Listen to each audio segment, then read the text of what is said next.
امریکی صدر Donald Trump نے چین کے ساتھ تجارتی تعلقات میں ایک نیا موڑ پیدا کرتے ہوئے تمام چینی درآمدات میں 100% ٹیکس عائد کرنے کا اعلان کر دیا ہے۔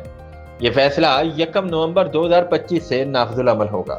صدر ٹرمپ کا کہنا ہے کہ یہ اقدام چین کی جانب سے نایاب دھاتوں اور دیگر اہم مصنوعات کی برآمد پر عائد پابندیوں کے جواب میں کیا گیا ہے۔ اس فیصلے کے بعد صدر شی جن پنگ کے ساتھ ممکنہ مذاکرات کے تمام امکانات بھی ختم ہو گئے ہیں۔ اس اعلان کے ساتھ ہی عالمی مالیاتی منڈیوں میں شدید ہلچل مچ گئی ہے۔ امریکی سٹاک مارکیٹس میں تاریخی مندی دیکھی گئی، جہاں ایک ہی دن میں $1.65 ٹریلین کا نقصان ریکارڈ کیا گیا ہے، جو کہ 2020 کے بعد سب سے بڑی گراوٹ ہے۔ اسی طرح کرپٹو کرنسی مارکیٹ بھی بڑے بحران کا شکار ہوئی۔